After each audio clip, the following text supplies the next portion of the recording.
This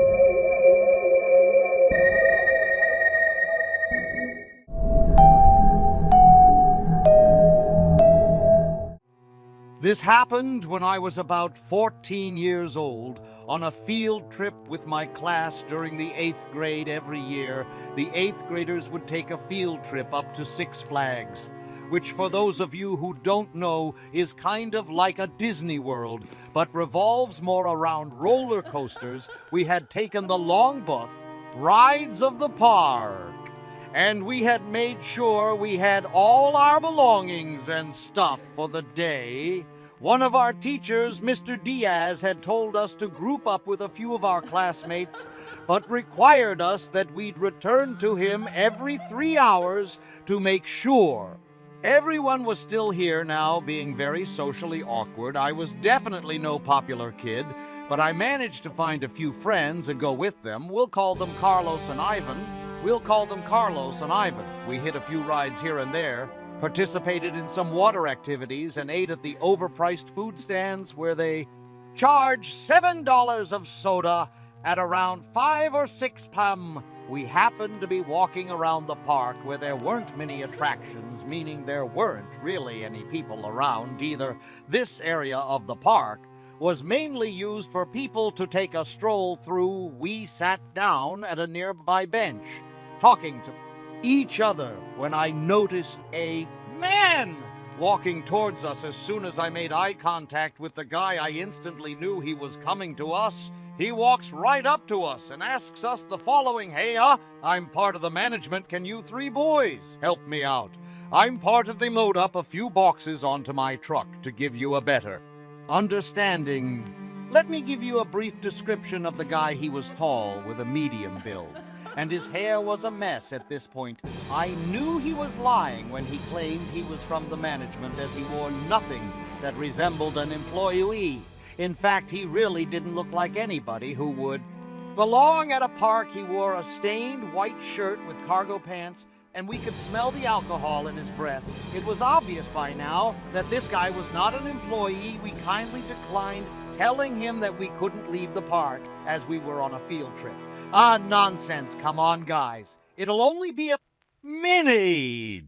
Ivan stepped up and said, "Come on, guys, it'll be all right," seeing as Ivan was a big dude. We figured that if there was a problem, Ivan would know what to do. Needless to say, we followed the guy out into the parking lot to his truck, but we didn't see any boxes. Ivan then stops and tells the man that we had to go back to meet up with our teacher, but could come back later. Before the man could say anything, he haven't motions for us to go back, and I could tell that something wasn't right.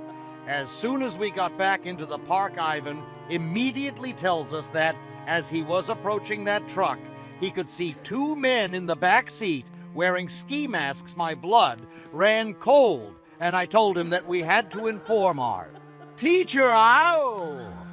Teacher ended up giving us some criticism, but called over the park security anyway. We were talked to, but they didn't end up finding the man or his truck, as they had no cameras outside of the park. We haven't been back there ever since, and don't plan on going back anytime soon.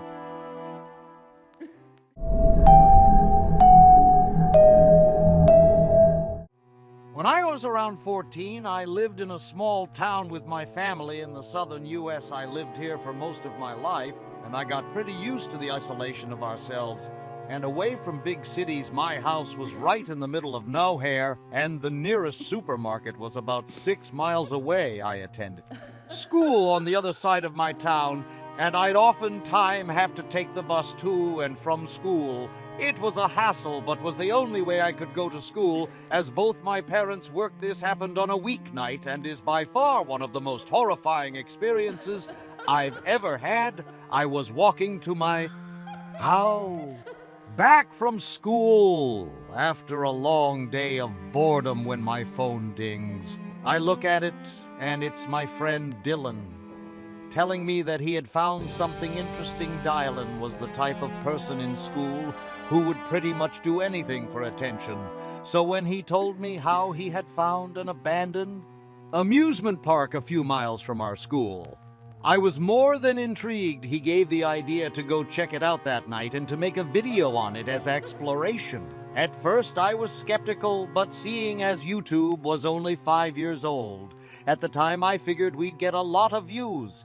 If we did a lot of views, if we did that big. Said I agreed, and he informs his other friends and tells them his plan. That night I told my mom the usual I'm staying at, and so's house, to which she then reluctantly agreed to. I begone over to Dylan's house, where I was introduced to his two friends, Mike and Dave. Long story short, we bike over to do. Where the destination was unsure about how it would go, we get there, and in the dead of night was greeted to a big welcome sign.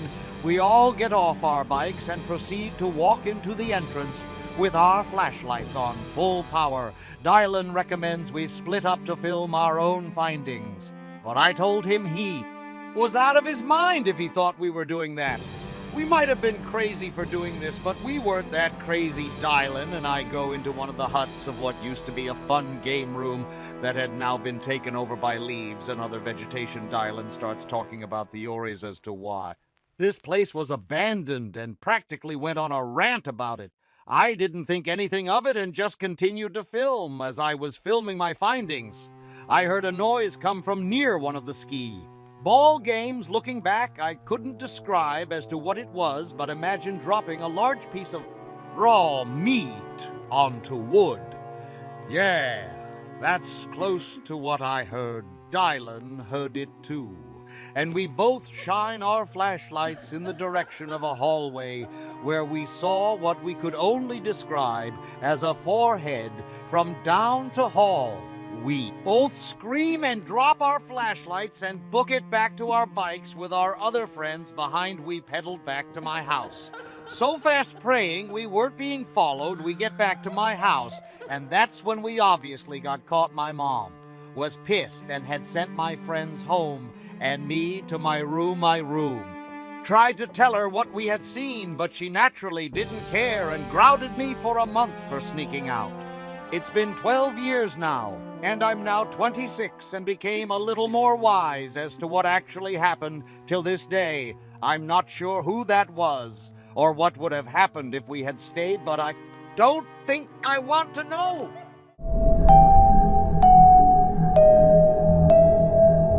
A few years ago, my girlfriend and I went on a 3-day weekend trip with my niece, who was 8 at the time, to Disney World in Florida.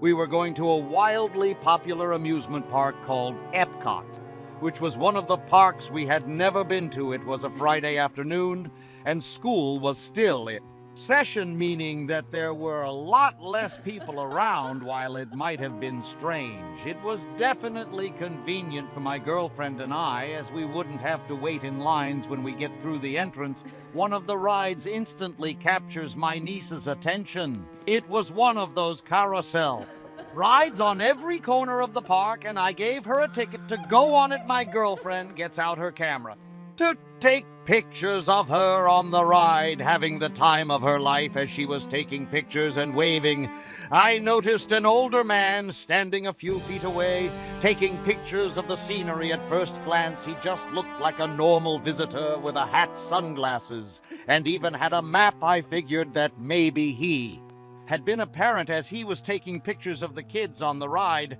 However, the thing that caught me off guard was that he was looking around anxiously, constantly being aware of his surroundings. Suddenly, that's when he hears someone yell at him to, quote, "Give me the damn camera."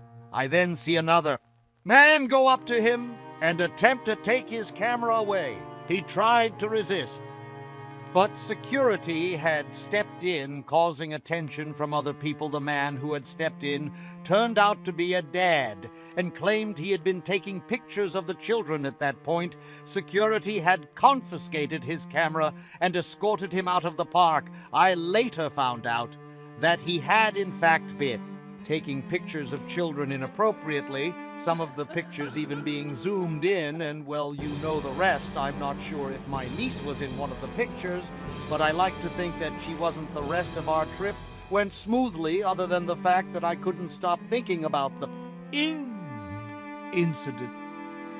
Thank you for joining us on this spine-tingling journey into the world of horror.